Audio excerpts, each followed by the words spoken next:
Baik, Assalamualaikum warahmatullahi wabarakatuh. Shalom, Om Swastiastu, Namo Buddhaya, Salam Kebajikan. Bagaimana kabarnya semuanya? Saya berharap Anda semua dalam keadaan sehat walafiat, tidak kurang suatu apapun. Pertama-tama, saya mau mengucapkan mohon maaf karena tidak bisa memberikan kuliah secara langsung, karena ada beberapa kegiatan yang tidak bisa ditinggalkan, sehingga untuk pertemuan kuliah pertama ini harus dilaksanakan secara video e-learning seperti ini, gitu ya. Nah, di sini saya akan menjelaskan dulu karena memang pertemuan pertama, kemudian baru bertemu juga gitu ya dengan saya, sehingga saya pikir perlu untuk menyampaikan kontrak kuliah terlebih dahulu, gitu ya. Jadi hari ini agendanya saya akan menyampaikan kontrak kuliah mata kuliah kimia organologam. Meskipun ini pertemuan ke-9, tetapi eh, mungkin akan ada perbedaan dari dosen sebelumnya yang mengampu materi-materi sebelum UTS gitu ya. Baik, sebelum saya lanjutkan, saya share screen-nya terlebih dahulu untuk kontrak kuliah.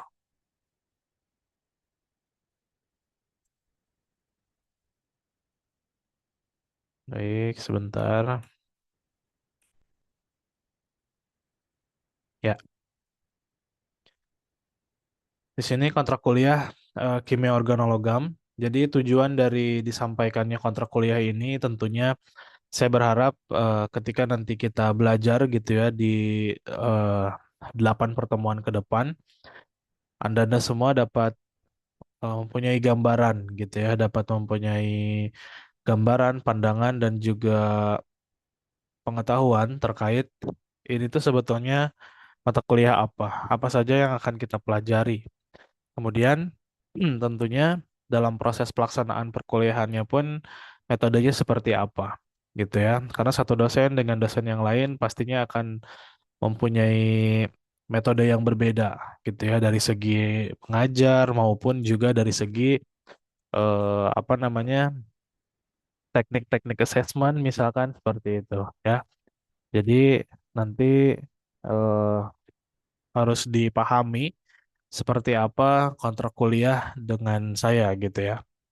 Nah, di sini juga sebagai ajang untuk perkenalan juga, karena saya baru bertemu dengan teman-teman, kemudian Anda-Anda semua juga mungkin baru bertemu dengan saya di kelas gitu ya. Dan diharapkan perkenalan ini tidak hanya sebatas perkenalan nama saja gitu ya, tetapi juga eh, profil saya gitu ya. Profil saya seperti apa, kemudian saya juga melihat Anda seperti apa gitu ya.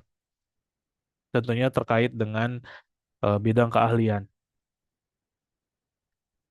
Baik, langsung. Jadi agenda yang pertama itu nanti saya perkenalan terlebih dahulu gitu ya terkait dengan profil saya.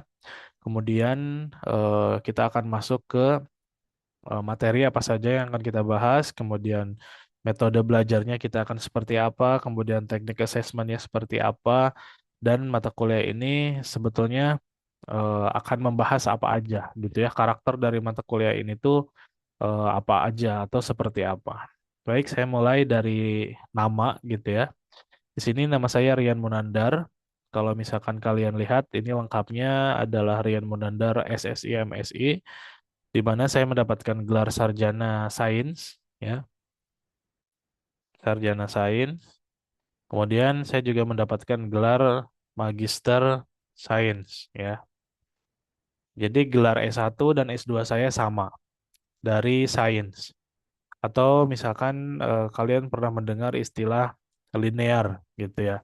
Jadi S1 dan S2-nya sama di prodi ataupun di jurusan kimia. Jadi S1 saya kimia murni atau kimia sains, S2 saya juga kimia murni atau kimia sains. Saya bukan orang pendidikan ya.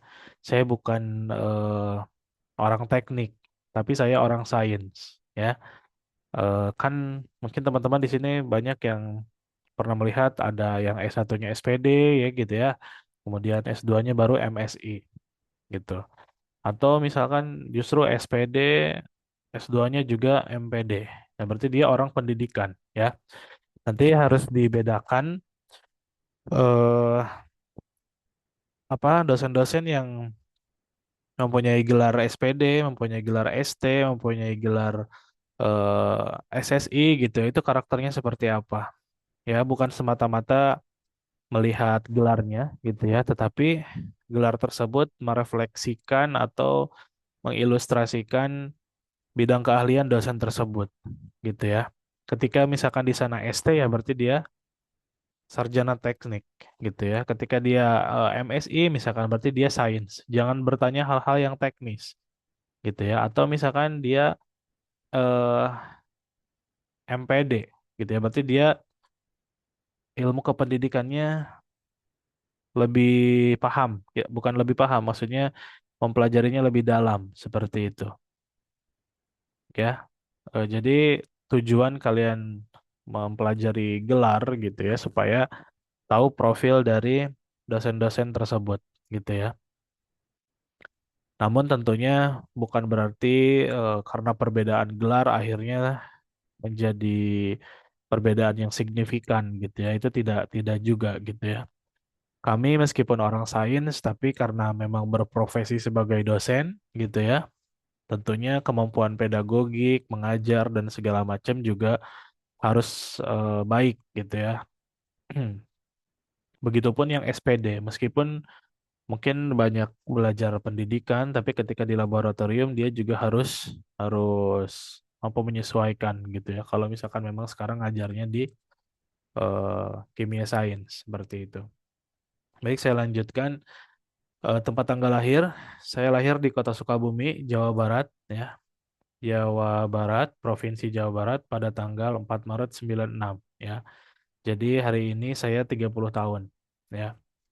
Kemudian saya melanjutkan kuliah setelah SMA gitu ya, setelah tingkat atas ke S1 Kimia. Tadi ya sudah disinggung di Universitas Islam Negeri Sunan Gunung Jati Bandung ya, atau mungkin teman-teman sering dengarnya UIN Bandung gitu ya.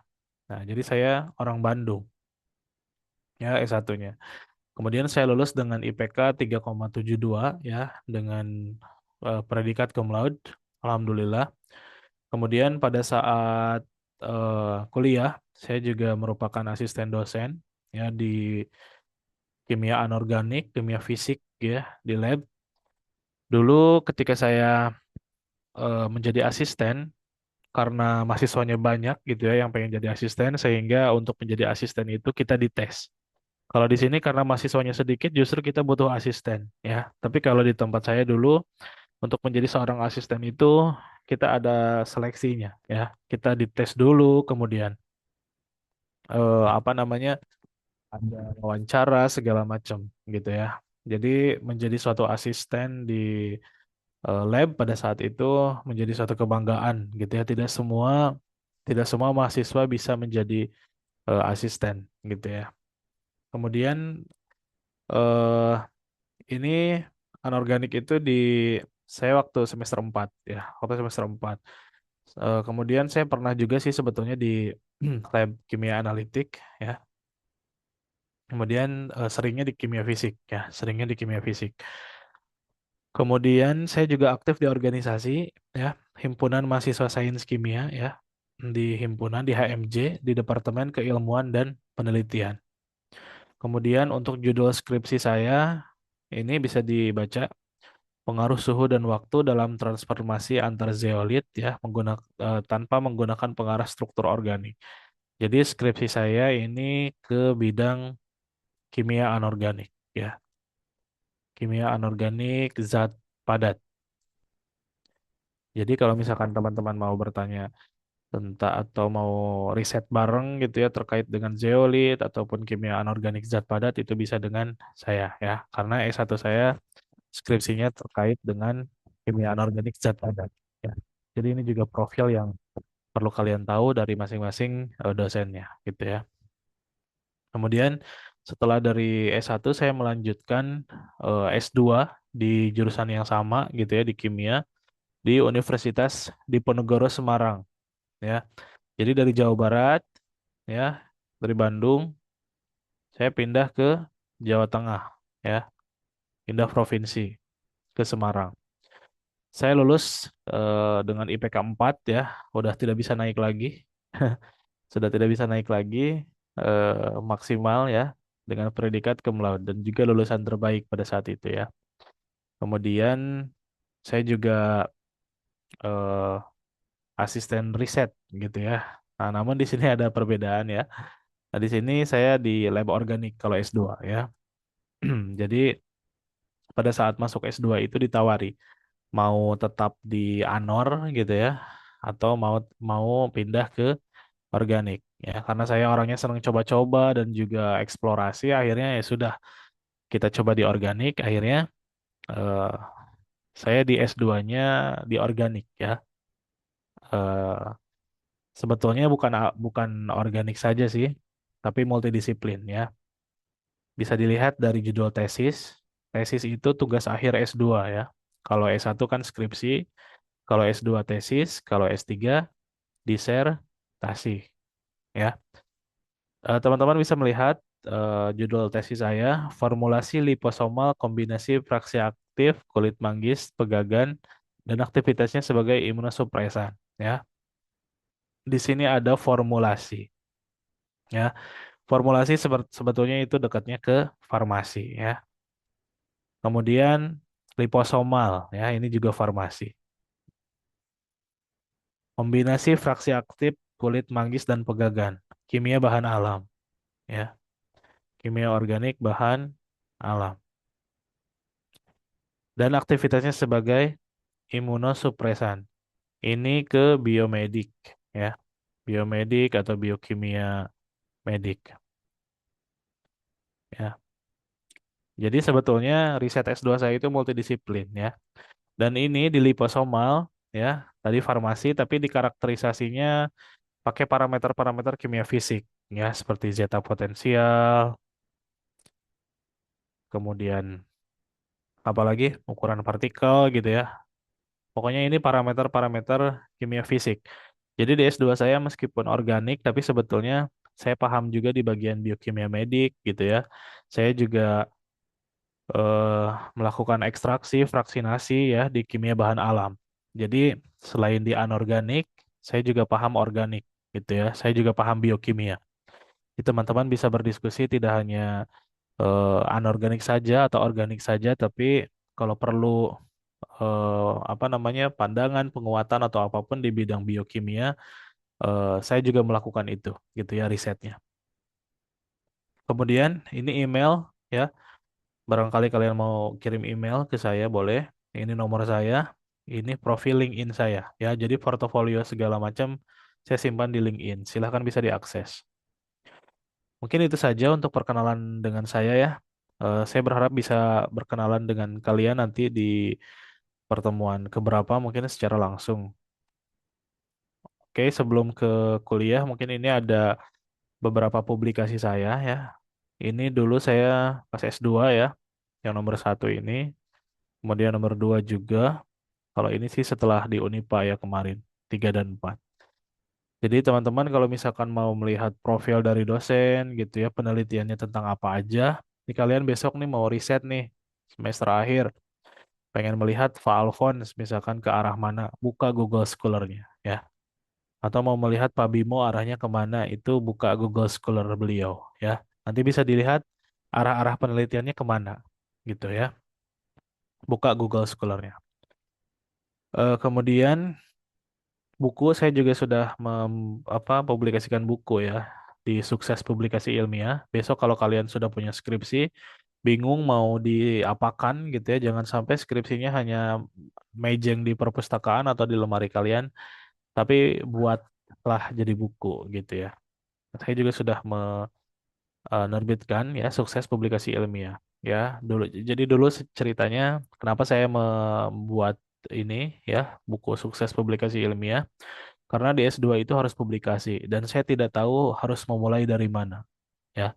Saya bertanya juga ke dosen tidak terlalu jelas gitu ya apa namanya urutan-urutan harus seperti apanya. Banyak sekali otodidak gitu ya dalam prosesnya. Sehingga saya membuat buku tersebut untuk bisa menjadi panduan untuk mahasiswa S1, S2 mau kalau S3 mah sudah pasti tahu ya. S1 ataupun S2 yang kebingungan harus memulai di mana gitu ya untuk melakukan publikasi.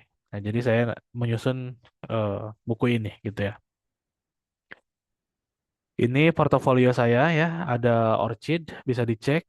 Kemudian ini ada ResearchGate ya untuk download paper dan ini juga profil Sinta saya ya. Kemudian kita masuk ke teaching plan ataupun identitas dari mata kuliah. Jadi mata kuliah ini ya sudah selesai perkenalan dengan saya. Kita masuk ke identitas mata kuliah. Jadi mata kuliah ini adalah organometallic chemistry atau dalam bahasa Indonesia adalah kimia organologam ya. Kimia organologam berarti kita membahas aspek kimia dari senyawa organologam. Kimia lingkungan berarti mempelajari aspek kimia dari lingkungan. Kimia organologam berarti kimianya dari senyawa organologam ya. Kemudian kodenya saya tidak hafal ya, adik-adik. Kemudian kreditnya ada 2 SKS ya. 2 SKS, kemudian di semester genap tahun ajarannya 2025-2026. Yang mengajar eh, Ibu Susi yang pertama kemarin ya. Kemudian dilanjutkan dengan saya gitu ya. Nah, untuk bahasannya eh ini bahasan yang untuk saya saja ya, bukan yang bagian Bu Susi. Jadi nanti selama 8 kali pertemuan ya, secara topik bahasan kita akan membahas yang pertama reaksi dasar senyawa organologam ya. Kemudian yang kedua adalah mekanisme katalisis ya atau siklus katalisis.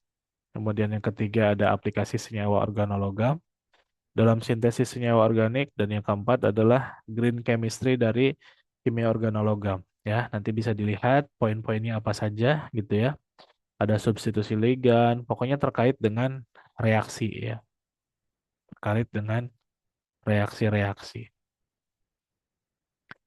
Nah, kemudian eh, mungkin perlu saya sampaikan gitu ya bahwa kimia organologam ini merupakan mata kuliah pilihan ya. Mata kuliahnya mata kuliah pilihan dan prasyarat dalam mengikuti mata kuliah kimia organologam ini cukup banyak ya. Kalian harus lulus di kimia organik ya, karena ini nanti akan banyak sekali reaksi kimia organik sebetulnya ya.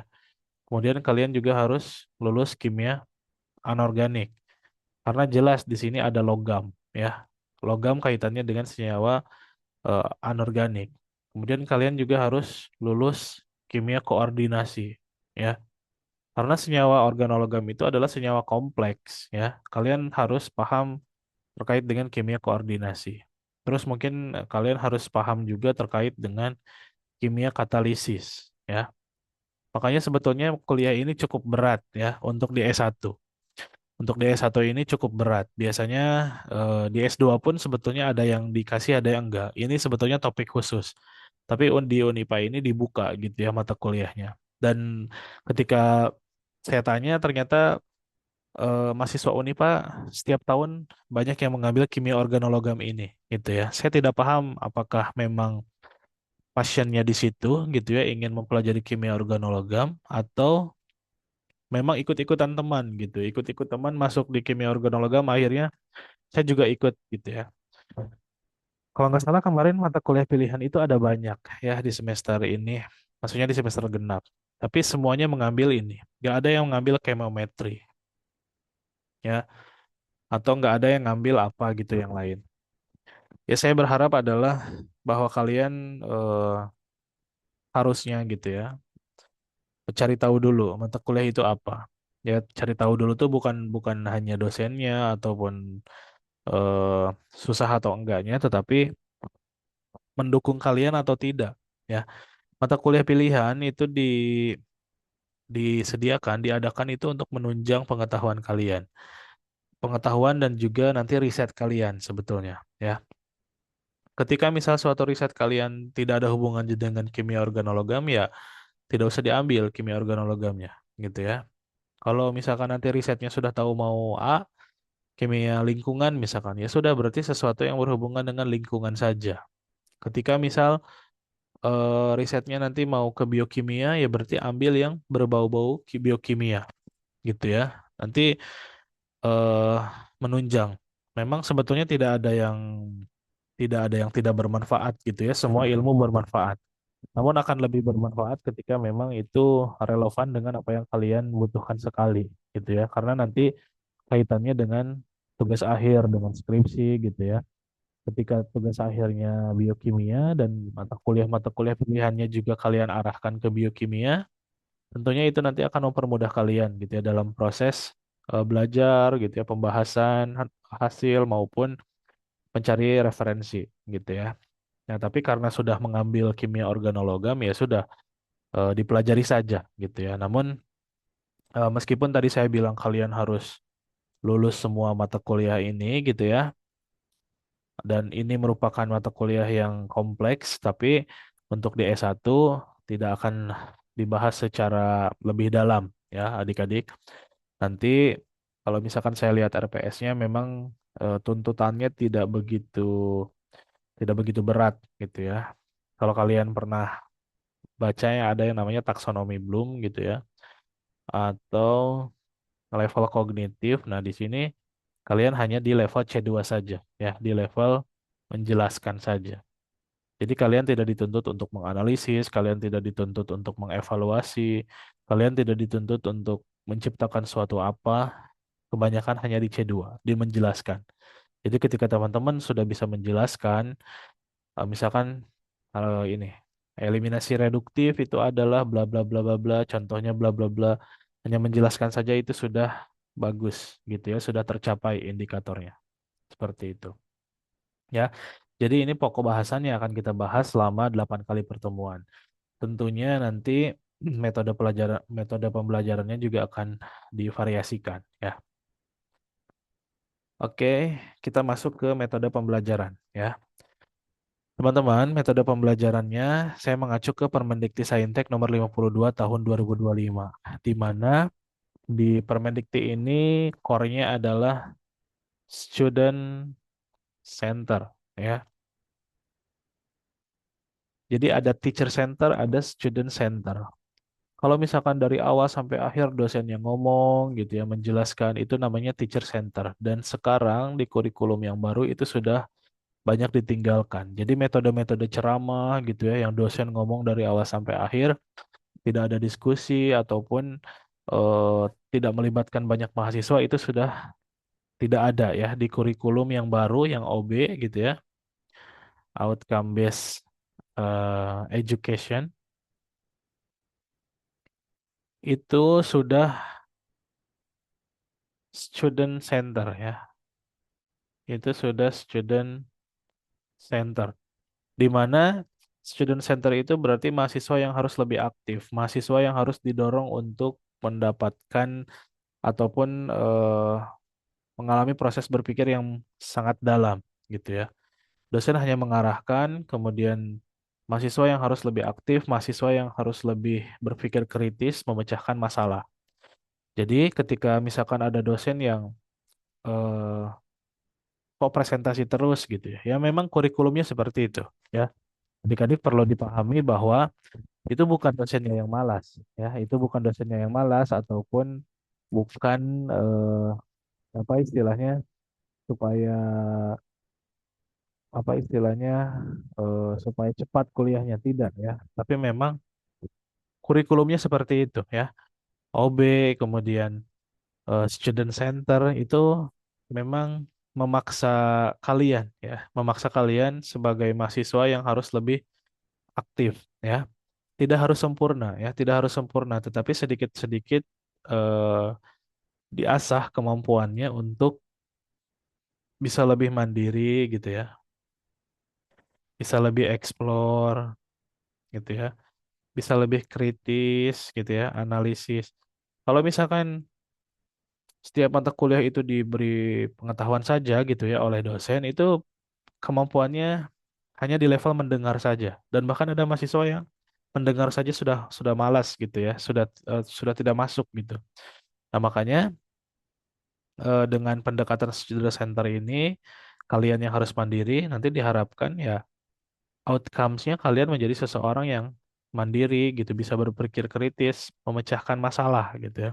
Ketika dikasih masalah sama dosen, dikasih tugas, kalian berpikir, oh tugas ini harus diseperti apakan. Oh instruksinya seperti ini gitu ya. Jadi nggak ngarang, tapi tetap di koridor apa yang diperintahkan oleh dosennya. Ya, saya pun karena memang sekarang eh, apa namanya trennya OB gitu ya, saya juga akan menerapkan hal tersebut gitu ya, di mana untuk kedepannya nanti Anda semua yang lebih aktif. Namun kalau saya pribadi sih tetap akan ada kuliah ya, akan ada ceramah dari saya, akan ada penguatan di awal kuliah maupun di akhir gitu ya untuk menguatkan apa yang menjadi topik kuliah pada saat itu ya. Sehingga di sini metodenya kuliah ya, ceramah, penguatan, kemudian presentasi teman-teman semua gitu ya, presentasi Anda-Anda semua. Nah, apa yang dibahas nanti pada saat presentasi ya memang topik bahasan. Cuma nanti topik bahasannya bisa memang saya langsung kasih gitu ya. Tolong cari misalkan reaksi ini atau kalian harus mereview suatu jurnal ya. Mereview suatu jurnal, kemudian kalian tuliskan ulang, kalian presentasikan ya. Pasti presentasi terus gitu ya. Karena bagaimana saya bisa melihat Anda paham atau tidak kalau misalkan Anda tidak di assessment dengan presentasi ya. Saya tidak mau Anda hanya pintar di atas kertas gitu ya, tapi mending bisa menjelaskan sedikit-sedikit gitu ya. Nah, kemudian ini eh, apa namanya? Rekapan per minggunya ya, per pertemuan. Jadi nanti pertemuan 9 ya hari ini, nanti setelah kalian pelajari kontrak kuliah ini nanti ada video yang lain yang harus kalian lihat ya, itu terkait dengan pertemuan 9. Kemudian akan ada tugas di pertemuan 9 untuk dipresentasikan di pertemuan 10. Begitupun nanti di 10 ada tugas untuk di 11. Seperti itu. Nah, di sini metode pembelajarannya presentasi, presentasi, presentasi gitu ya. CBL, presentasi kelompok. Kalau yang atas ini individu. Ya. Eh, apa namanya? Lihat assessmentnya di bagian sini di kolom keempat. Ya. Jadi presentasi kalian itu merupakan assessmentnya. Ya. Presentasi individu ini merupakan assessment. Tugas kelompok juga assessment. Presentasi kelompok juga assessment.